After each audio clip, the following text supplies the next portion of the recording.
It's the world's most streamed song by a female artist, but Dance Monkey's 3 billion plays ruined Tones and I's life. I don't think I've been happy one day since all this stuff has happened. Not to mention the song itself is way more depressing than most people realise. You see, Tones and I first wrote Dance Monkey whilst performing her songs in the street, where on one particular night she dealt with a super difficult crowd. The whole crowd was very drunk and rowdy. Over a 30-minute period, Tones had all her money stolen, was told by an onlooker she had no talent, and had her keyboards knocked over as the rest of the crowd demanded she keep on playing. I had like a real bad night where like people were just like again, like they weren't even chanting one more song. I'd done like 6 encores. She'd therefore make the chorus dance for me, dance for me, dance for me, referring to hecklers egging her on. I just took everything that people had said to me and put it in a song, like just sing one more time. And by the time she finally wrote it, her confidence had been destroyed. And I wrote it in the wardrobe because I still got nervous about people listening and hearing me stuff up when I'm writing music and go over and over again on the same thing. So I like really nestle myself in a small space. However, by playing the song on the street, she attracted an audience of hundreds, all of whom couldn't stop listening despite the song being unreleased. You couldn't hear the song anywhere. It was nowhere. You could only hear it live. And that's the only place you could hear it. And word started getting around about this song with no way to stream it. People would come down when I was busking just to hear it. In one video titled Tones and I NYE in Byron Bay, the uploader stated, "Don't know the name of the song, but I got a big fan of her for the first go," with the video itself showing hundreds of people listening to Tones, one of whom you can hear yelling, "Coolest night of my life." A different TikTok showed a similar scene, having filmed Dance Monkey on the street before its release, captioned with the title, "I just recorded it because I thought the song was good." I never heard of this song before ever in my life. This is my first time even hearing about her, about the song, the history behind it. So, and it was literally on the Billboard too. But there's a lot of songs that be on the Billboard that I have never heard in my life. So, I mean, there you go. But yeah, I never heard of the song. I feel like I have to listen to the song before I continue this video. Give me 1 second.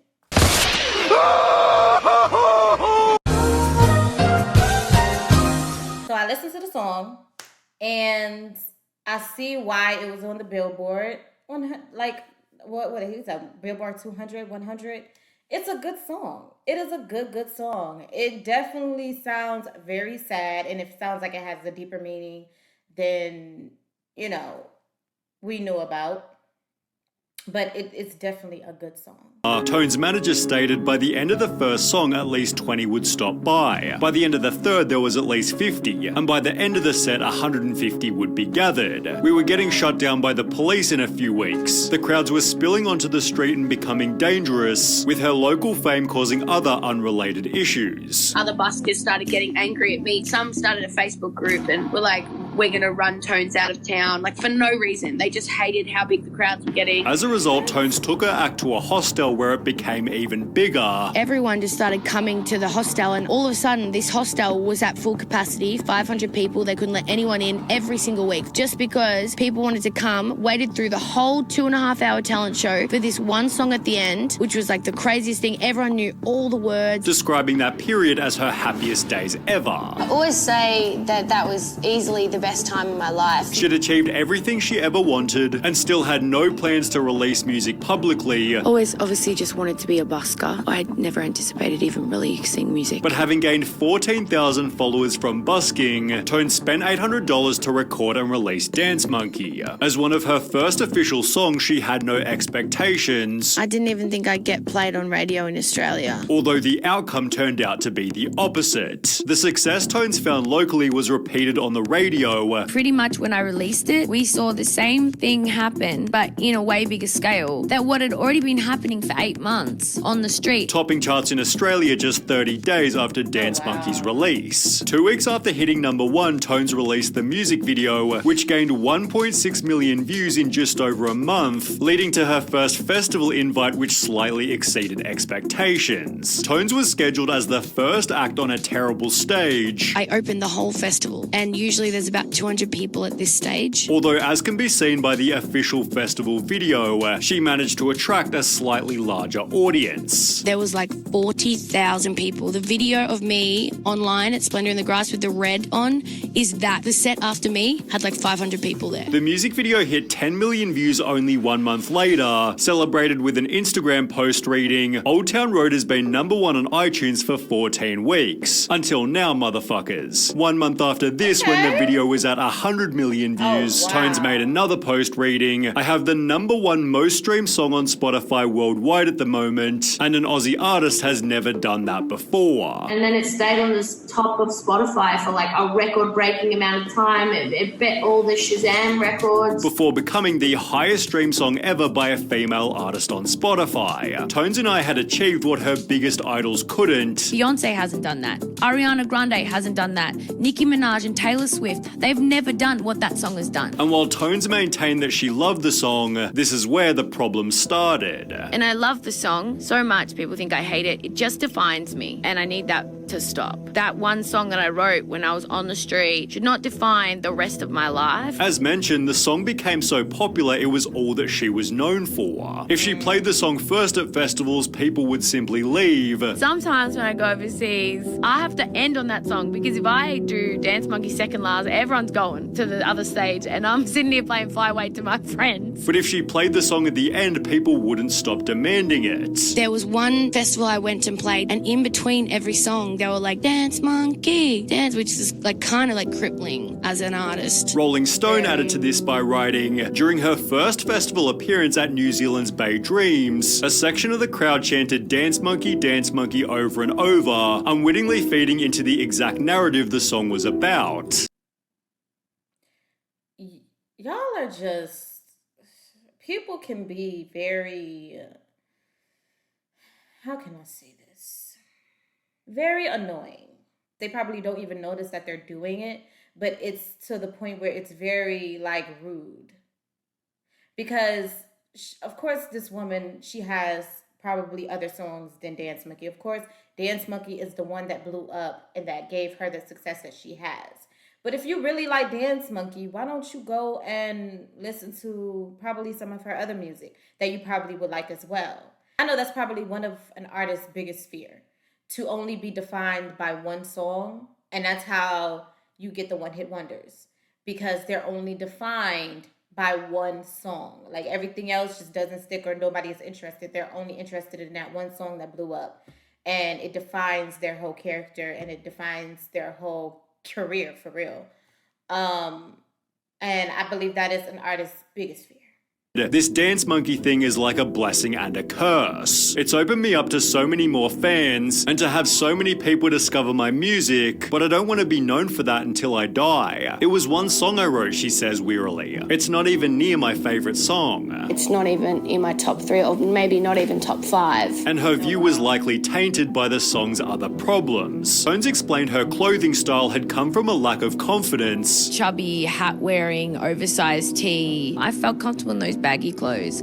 I wasn't body confident. Which turned into a point of criticism as she became a public figure. People were so offended by how I looked, like just so offended. And I judged myself as harsh as I could so that I was really prepared. And then it wasn't a tactic anymore. I just started hating myself. Comments about her appearance at the time were too vile to publish even in Rolling Stone. And when given a chance to respond, Tones stated, serious? "I promise you everything that you say, I feel about myself now. I promise you that I feel like shit all the time. So leave me alone now because there's nothing more you can do." This mind frame stained everything that she did. I could not connect or enjoy the moment because there was this big, "You're ugly, you're gross. Doesn't matter what you do, this is offensive." Reducing And that's also a problem. And I think that's why a whole lot of people want to be famous, and then a whole lot of people want the success, but they can do without the fame.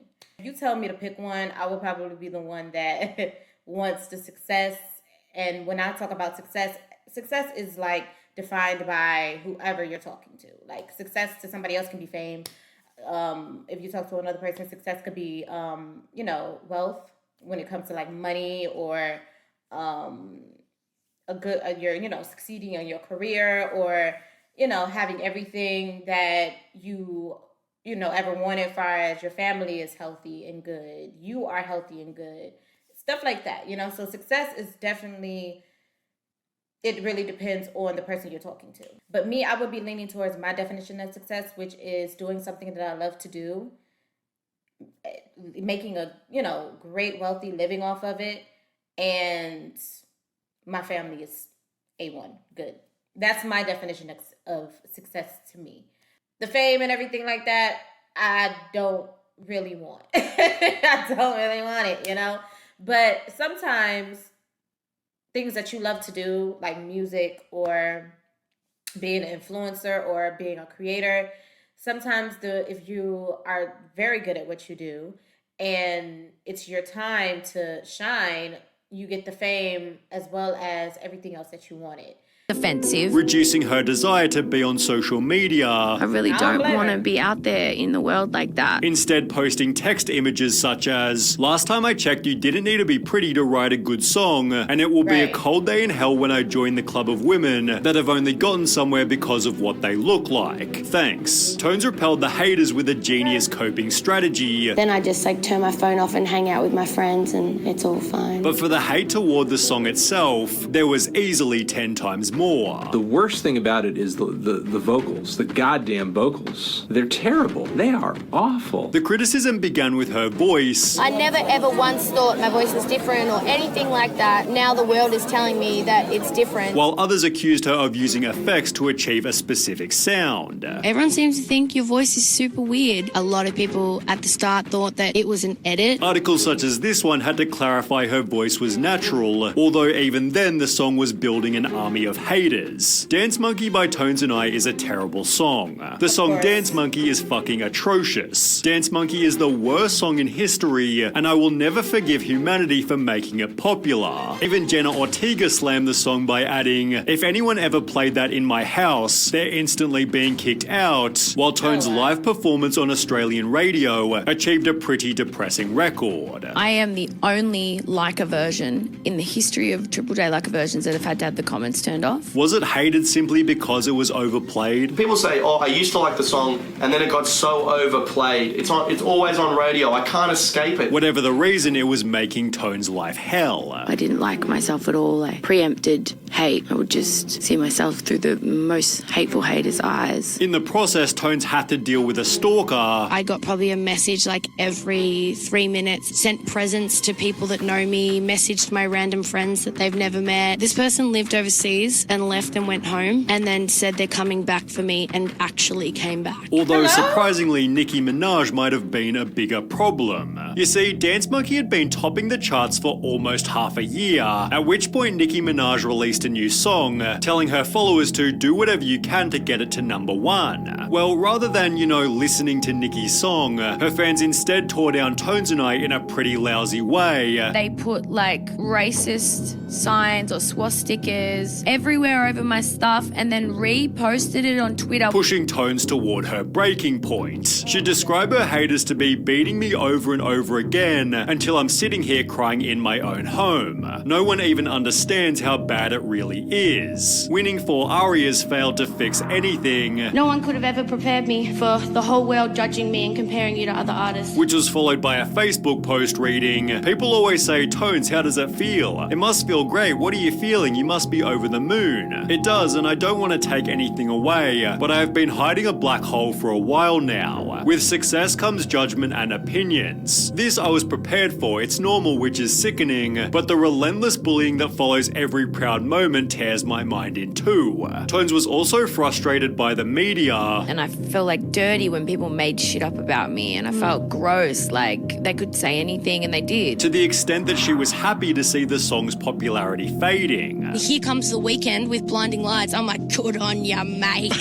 Marietta's oh, it might go back to #1 next week. I'm oh no, I want to move on with my life. It's therefore no surprise she'd state, I don't want to just try to chase that song. I loathe that song a lot of the time. A lot of times I don't want to sing it, instead turning lemons into lemonade with an album called Madhouse, documenting the highs and lows of unexpected fame. The whole ordeal also inspired a weight loss journey, Here's an exclusive. I've actually just lost 30 kilos. leading to positive articles for the first time in a long time. Tones therefore also added this. After experiencing maybe the biggest high and the biggest low, the highs do outweigh the lows, and now I'm in a place where I see a lot more love. And now owns the fact that she simply made an awesome song. I'm so thankful for that song, and I'm so proud of that song, and I'll never not be. This was a lot. This really shows you that fame is not all what it cracks up to be.